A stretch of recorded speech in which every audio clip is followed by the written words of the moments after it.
Assalamualaikum warahmatullahi wabarakatuh. Hai teman-teman semuanya, apa kabar nih? Semoga dalam keadaan sehat dan bahagia selalu ya.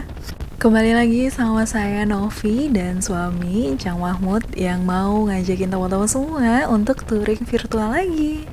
Kali ini kita menuju ke Dieng dengan jalur yang berbeda dari biasanya, dan di sini juga kita mau ngasih tahu nih kalau teman-teman yang suka banget sama touring ataupun mengendarai sepeda motor dengan trek yang cukup menantang, kayaknya ini bisa dijadikan salah satu alternatif jika teman-teman menuju ke Dieng.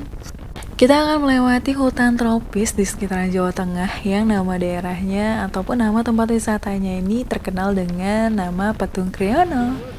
Mungkin teman-teman ada yang sebagian udah tahu ya lewat jalur sini, tapi kita ini benar-benar baru pertama kali banget untuk mencoba ke jalur Dieng via Patung Kriono. Karena sempat terjebak hujan juga, jadi kita harus berhenti beberapa saat sebelum melanjutkan perjalanan karena hujannya cukup deras sekali ya teman-teman. Setelah hujannya sedikit reda dan hanya gerimis sedikit-dikit aja nih ya, tapi kita tetap memaksa untuk jalan karena nggak mau kemalaman juga melewati kawasan Petung Kriono.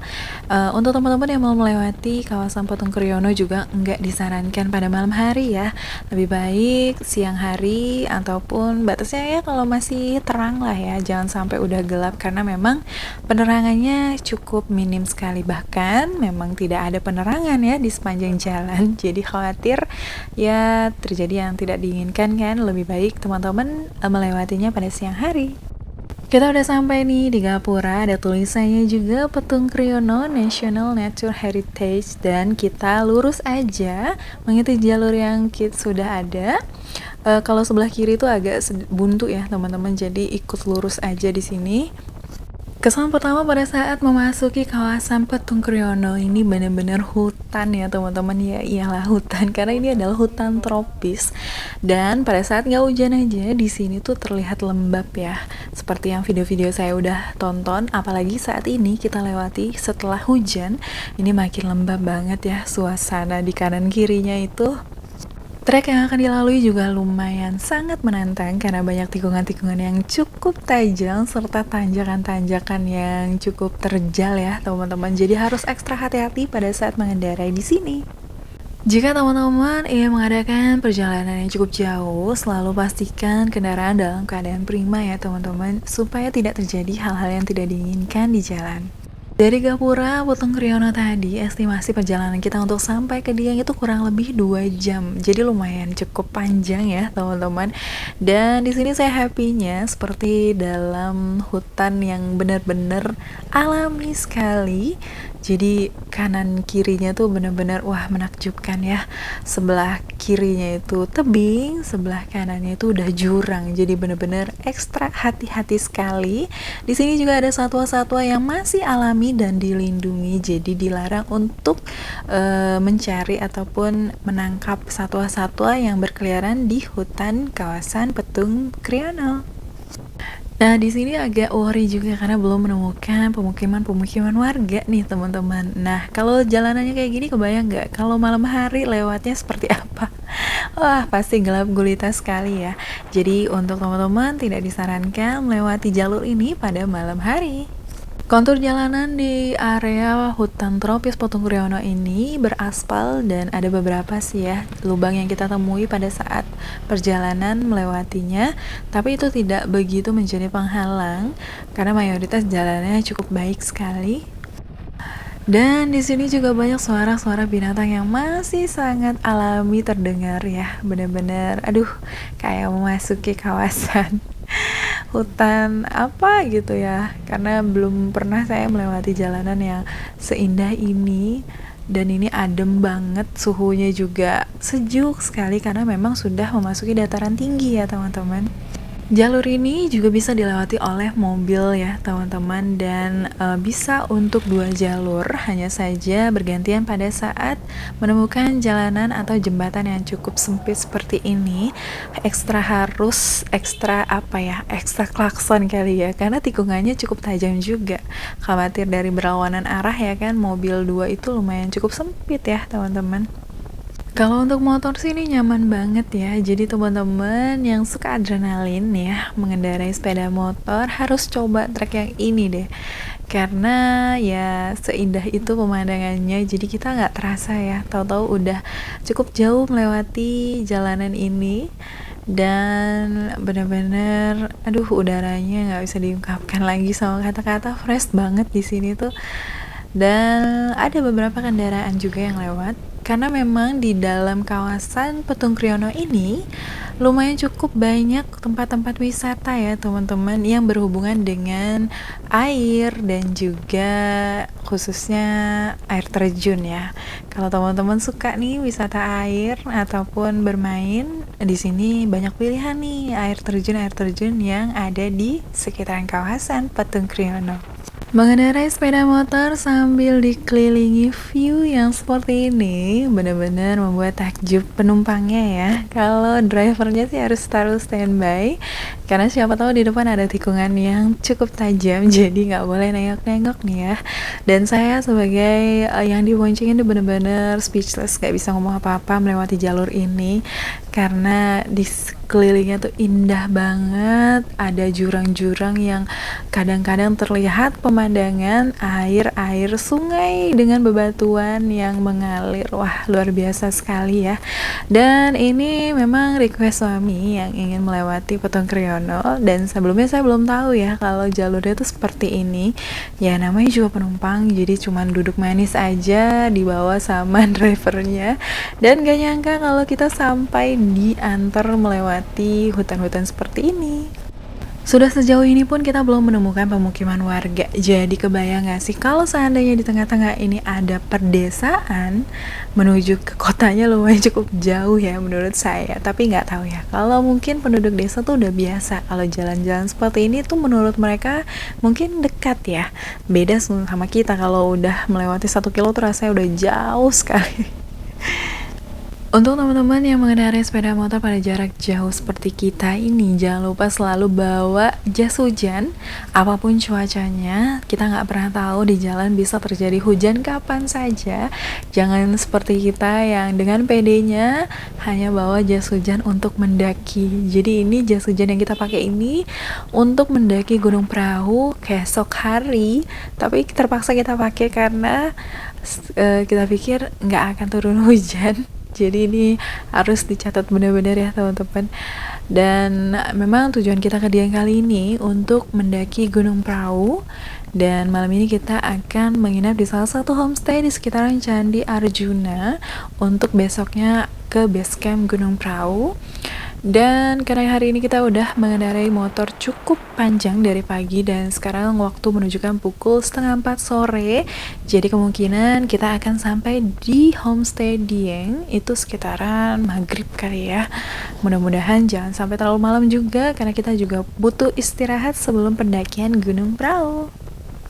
Untuk vlog pendakian Gunung Prau sudah tayang ya teman-teman. Jadi untuk yang mau tahu seperti apa jalur Petak Banteng menuju ke spot camping Gunung Prau, bisa tonton video kita sebelum ini.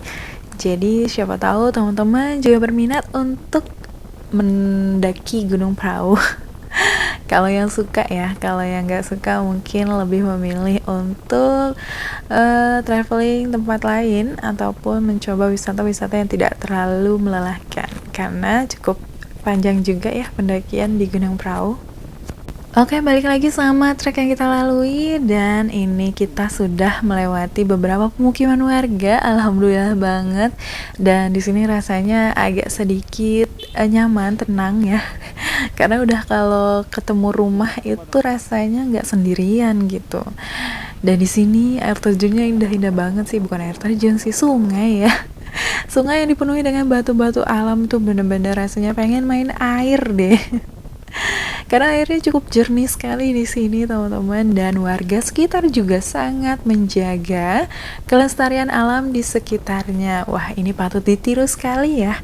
Dan aduh rasanya nyaman sekali kalau mengendarai sepeda motor di area seperti ini. Sejuk dan pemandangan juga indah. Wah, gak bisa berkata-kata lagi deh pokoknya pada saat melewati jalur Petung Kriono ini. Di depan awannya sudah gelap sekali ya teman-teman, menandakan sepertinya akan turun hujan nih. Jadi kita harus tancap gas, menghemat waktu, jangan sampai hujannya turun duluan ataupun kita harus melewatinya setelah hujan turun nih.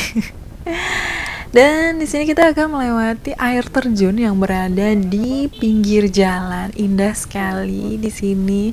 Airnya jernih dan ada juga pos-pos untuk beristirahat serta musola ya, teman-teman. Wah, kalau seandainya waktu kita banyak, ini pasti berhenti dan main air dulu nih kayaknya.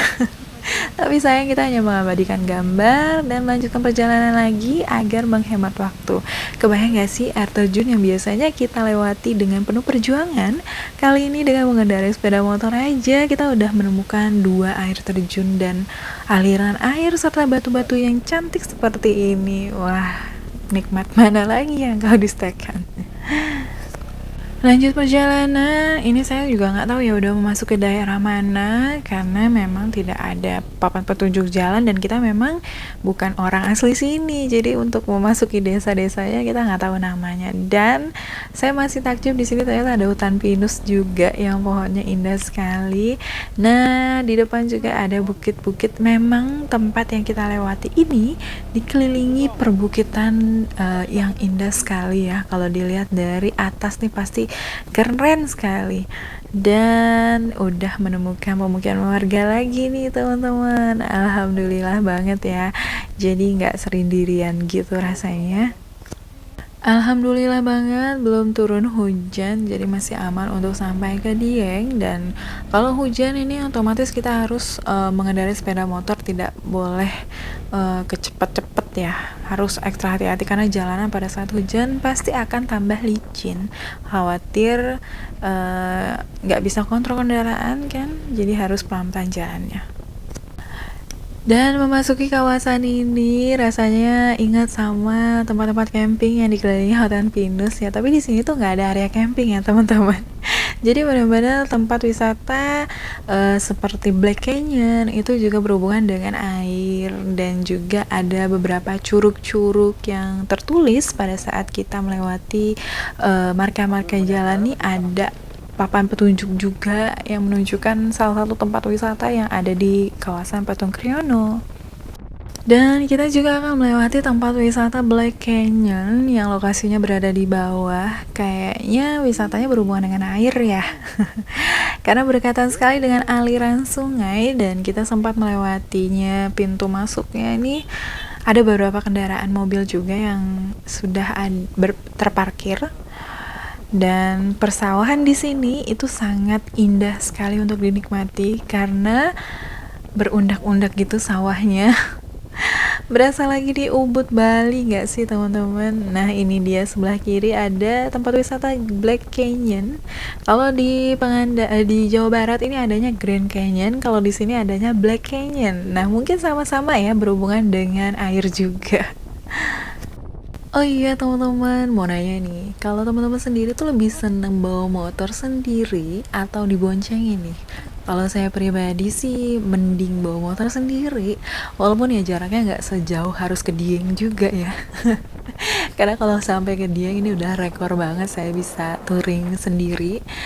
Dan kenapa saya milih untuk bawa motor sendiri? Karena kalau dibonceng itu bener-bener badan kayaknya pegel-pegel gitu ya, karena nggak ada aktivitas yang berarti juga. Kalau naik motor itu kita kan harus standby juga tangan, kaki, mata, jadi bener-bener nggak terasa gitu.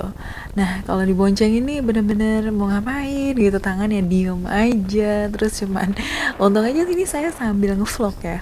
Kalau nggak ngevlog mungkin saya makin bosen banget di belakang. Cuma ngeliatin pemandangan kanan kiri doang, nggak pernah ngobrol juga sama yang di depan karena ya memang ya ngobrolnya sesekali aja. Tapi mungkin next kita mau coba ya sambil ngobrol gimana gitu, pengalaman baru juga nih kalau naik motor boncengan tapi tetap ngobrol gitu kan. Gak terasa juga, kini adalah perjalanan kesekian kalinya kita menggunakan sepeda motor touring berdua. Wah, kayaknya saya bakalan ketagihan sih ya. Ya nggak ketagihan terlalu banget lah, tapi sesekali mungkin teman-teman yang suka riding sendiri bisa nih bawa pasangan supaya nggak iseng. Tapi kalau yang suka sendiri sih nggak apa-apa, tapi yang mau coba berdua itu juga nggak buruk-buruk banget ya, karena lebih asik lah ya, karena menurut saya kalau riding sendiri tuh ya nggak ada tantangannya lah ya. Padahal dulu suami saya kalau kemana-mana tuh selalu naik motor sendiri. Tapi kali ini rasanya saya kalau biarkan dia naik motor sendiri, ini rasanya ada sesuatu yang kurang gitu. Sama seperti yang suami saya rasakan juga kalau lagi naik motor sendiri, rasanya ada yang hilang. Atau yang hilang itu ya berat di belakang lah ya. Kalau nggak gede, nggak ada yang diboncengin tuh rasanya motornya ringan sekali katanya. Tapi kalau bawa boncengan tuh kan ada sedikit effortnya ya. Balik lagi di perjalanan dan ini udah mulai gerimis halus ya teman-teman, tapi kita nggak berhenti juga, tetap lanjut dan tetap hati-hati sambil melewati jalanan yang indah banget. Ini bener-bener sepanjang jalan ini saya terkagum-kagum melewati trek yang satu ini, dan rasanya next time mungkin mau coba lagi lewat sini kalau mau ke Dieng, karena ya nggak cukup sekali lah, harus lewat sini lah. Buat teman-teman yang belum pernah lewat sini harus coba deh sekali-kali, tapi jangan malam ya.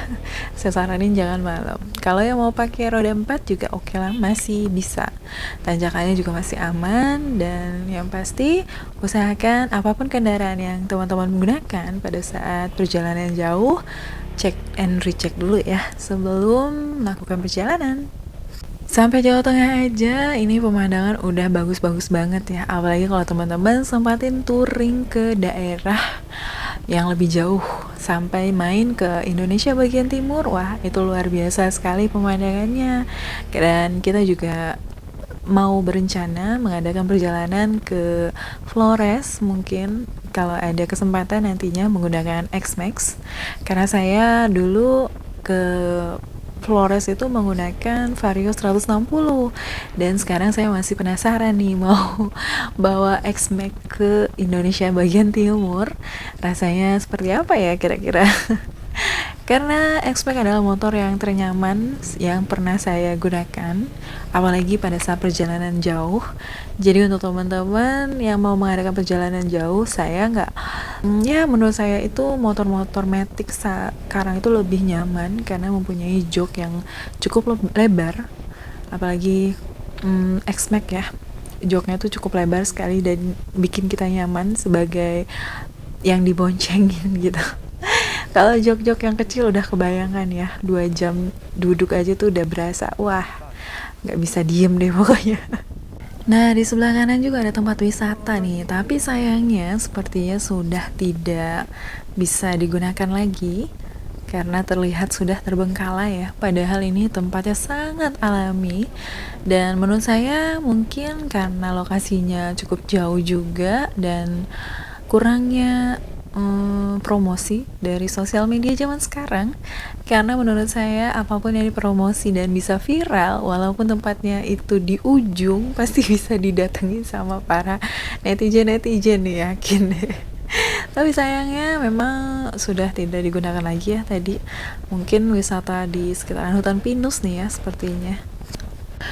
Dan perjalanan memang sudah terasa cukup jauh kita lewati, tapi ini belum menemukan tanda-tanda berakhirnya dari kawasan Petung Kriono ini. Dan akhirnya saya beristirahat di salah satu warung yang terdapat sawah berundak-undak seperti ini, Masya Allah indahnya. Dan kita mengabadikan food drone terlebih dahulu dan ingin menikmati pemandangan sejenak sambil istirahat yang tidak terlalu lama ya. Minum teh hangat di warung, dan juga sebelum melanjutkan perjalanan mudah-mudahan ada oleh-oleh yang bisa kita bawa, yaitu video drone ya.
Setelah minum teh dan ngambil video drone, kita lanjut perjalanan. Ini sawahnya benar-benar udah menguning, jadi bagus banget dari atas dilihatnya.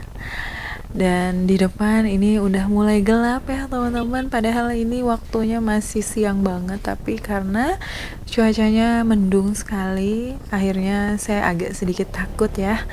Gerimisnya juga udah mulai menyambut kita di perjalanan ini. Rasanya kalau lagi sepi gini terus hujan, sedih banget gak sih kalau lagi naik motor? Ya nggak sedih-sedih banget sih karena masih ditemani sama suami, kecuali kalau memang lagi sendirian di jalanan terus tiba-tiba hujan, wah kayak di sinetron-sinetron ya, bisa naik motor sambil nangis-nangis nih kayaknya. Gak lupa juga berhenti sejenak untuk pakai jas hujan supaya nggak terlalu basah banget. Walaupun yang kita pakai itu masih jas hujan setengah badan ya, jadi auto bakalan basah nih celananya. Tapi bismillah aja lah, mudah-mudahan sehat selalu sampai pendakian ke Gunung Perahu besok. Walaupun hari ini benar-benar diterpa hujan-hujanan, bismillah aja, sehat-sehat selalu buat kita yang sedang riding sampai ke Dieng. Untuk teman-teman yang udah punya pasangan dan sering naik motor masih sendirian nih, bisa banget nih sekali-kali ngajakin pasangannya buat nemenin naik motor kayak gini. Ini tuh dijamin lah nambah romantis pokoknya. Karena memang ya hanya tinggal kita berdua doang, jadi ya mau gak mau kan harus ngobrol dan juga menghabiskan waktu di jalan. Bete-nya, bosennya, capeknya tuh bakalan sama, jadi bener-bener wah nikmat banget lah ya, pokoknya harus dicoba deh.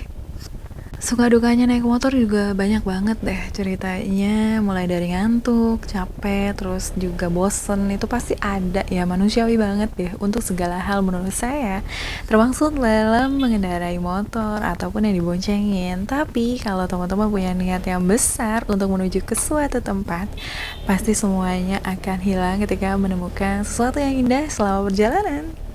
Seperti suami saya yang sudah mengendarai sepeda motor dari selepas subuh, dan saya yang udah duduk dari pagi banget di motor ini, dari melewati Pantura sampai ke daerah Pekalongan, dan akhirnya menemukan jalur Petung Kriono. Dari Pekalongan ini rasanya nggak terasa lelah dan semua yang sudah kita lewati dari pagi sampai sore, karena sudah terhapuskan oleh pemandangan yang indah selama perjalanan melewati kawasan hutan tropis Petung Kriono. Jalur alternatif menuju ke Dieng via Pekalongan yang kita lewati saat ini melewati hutan tropis Petung Kriono, akan menuju ke Pasar Batur yang ada di Banjarnegara. Jadi benar-benar saya juga nggak tahu ya tembusannya ini sampai mana. Jadi benar-benar teman-teman ikutin terus ya videonya, jangan ada yang di skip supaya nggak ketinggalan informasi-informasi yang kita berikan selama di video. Dan ini benar-benar adventure banget deh pokoknya jalurnya. Buat teman-teman yang suka, bisa banget untuk melewati ini menuju ke Dieng. Dan lagi-lagi cuacanya yang kita temui ini benar-benar mendung sekali, khawatir sepertinya hujannya cukup deras nantinya, Masya Allah. Dari Gapura Petung Kriono tadi sampai ke sini ini benar-benar pemukiman warganya jarang sekali ya teman-teman, dan ini kita baru ketemu lagi, langsung kita berhadapan dengan hutan pinus lagi. Dan jalanannya alhamdulillah bagus, aspalnya juga asik banget untuk riding di sini, nggak banyak lubang-lubang yang membahayakan, jadi jalannya benar-benar cocok untuk teman-teman yang mau melalui jalur ini. Dan alhamdulillahnya juga di sini cuacanya sejuk sekali, lebih ke dingin sih ya kalau menurut saya, karena kita dari tadi udah menanjak terus, jadi memang sudah di dataran tinggi. Dan ada Gapura, selamat datang di Eko Wisata Petung Kriono. Di sini ada beberapa pilihan curug yang bisa teman-teman kunjungi juga. Dan karena kita kali ini nggak mau main ke curug, jadi kita lurus aja ambilnya menuju ke arah Dieng, Banjarnegara. Dan teman-teman juga bisa ikutin video ini sampai di mana nantinya kita akan ketemu area Dieng ya. Oke, di depan kabutnya udah mulai tebal juga. Ini sebenarnya saya udah kedinginan ya teman-teman melewati jalur ini, tapi karena kanan kirinya tuh pemandangannya indah sekali, jadi saya lupakanlah rasa dingin yang saya derita selama perjalanan. Karena memang tadi udah hujan, berhenti lagi, terus gerimis lagi, ya seperti itu aja sepanjang perjalanan cuaca yang kita lewati. Dan akhirnya hujannya cukup deras di area sini, Masya Allah. Ini saya udah takut banget ya teman-teman, karena jalanannya tuh menurun langsung berbelok seperti itu. Saya khawatir banget nih pas di sini, tapi alhamdulillah suami bisa mengendalikan sepeda motor yang kita tumpangi. Alhamdulillah juga saya selalu bilang untuk hati-hati, nggak perlu terburu-buru, utamakan keselamatan selalu. Walaupun di sini udah makin dingin, saya merasa kalau ini tuh udah sampai di Dieng ya. Tapi ternyata ini tuh masih jauh, masih sekitaran setengah jam sampai 45 menit kita sampai ke Dieng. Dan seperti inilah kondisi kita, pakai jas hujan separuh badan aja, jadi celana ke bawah ini udah basah semua. Masya Allah, jadi benar-benar dingin sekali, udah nggak bisa di gambarkan pakai apa-apa, pokoknya super dingin. Tapi karena kita harus melanjutkan perjalanan, jadi kita harus tetap strong. Dan nggak bisa berteduh juga. Di sini jalannya sempat rusak dan saya harus turun karena khawatir licin dan mengurangi beban bawaan juga ya. Ada beberapa jalanan yang masih rusak juga seperti ini, tapi tidak terlalu panjang karena ini posisinya menanjak, jadi saya harus turun terlebih dahulu ya teman-teman. Aduh, jalanannya kayak gini guys. Kita sekali olahraga buat besok. Dan kita melanjutkan perjalanan lagi. Saya sudah happy banget ya melewat rumah kanan kiri ini, berasa mudah-mudahan udah sampai nih di daerah Dieng. Walaupun Diengnya saya nggak tahu Dieng belah mana. Sebelah mana saya nggak tahu, tapi ya ternyata masih di depan, masih kosong gitu. Biasanya kalau udah berkabut gini kan udah memasuki daerah Dieng ya, tapi ternyata ini masih jauh sekali ya teman-teman. Dan akhirnya saya udah nggak mau lagi ya ngomongin sampai atau enggak, ya pokoknya nikmatin aja perjalanannya. Kalau udah sampai ya pasti kita sampai dong.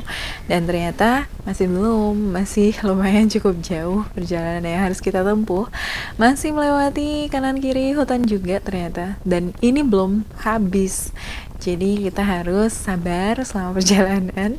Walaupun suami saya ini udah membesarkan hati kalau wah itu tuh pasar Batur, wah ini nih udah mau masuk dia. Tapi ya tetap aja ternyata lihat di Google Maps itu masih lumayan cukup jauh, dan saya masih belum kenal daerah Baturnya yang seperti biasa saya tahu gitu. Karena kita kan bukan kali pertama ya menuju ke Dieng, jadi udah familiar lah sama pemandangan Dieng. Tapi ini sih bukan Batur yang saya biasa lewat, jadi menurut saya ini masih jauh gitu. Dan bener aja diguyur hujan sepanjang jalan. Ini membuat kita makin semangat untuk sampai tujuan. Ya iyalah, biar cepet-cepet istirahat ya, karena asli ini dingin banget. Padahal belum sampai di Dieng, tapi suhu udaranya ini udah terasa sekali ya teman-teman. Akhirnya setelah penantian yang cukup panjang, dengan kesabaran yang penuh, dengan diguyur hujan, dan udah sangat-sangat sekedinginan dan hampir mati rasa nih ya. Karena dingin sekali. Saya bersabar bersama suami saya, walaupun saya benar-benar udah nggak bisa membayangkan ya kejadian mengendarai sepeda motor hujan-hujan dengan kondisi basah, celana, sepatu di kawasan yang super dingin dan udah mendekati Dieng, Wonosobo, Banjarnegara. Dan aduh, berkabut pula. Ini luar biasa ya teman-teman. Enggak hujan aja tuh dingin sekali kawasan ini. Apalagi saat ini kita sedang hujan-hujanan, kondisinya dengan baju basah. Masya Allah sekali lah perjalanan kali ini. Dan alhamdulillahnya kita tiba di homestay sekitaran Candi Arjuna ini sebelum maghrib beberapa menit yang akan datang. Wah, rasanya luar biasa sekali ya teman-teman. Terima kasih banyak yang sudah menemani perjalanan kita, ikut touring virtual. Mudah-mudahan selama perjalanan informasi-informasi yang kita berikan ini bermanfaat ya. Sampai ketemu lagi di perjalanan touring selanjutnya. Saya Novi dan Cang Mahmud pamit pamit undur diri dulu. Assalamualaikum warahmatullahi wabarakatuh.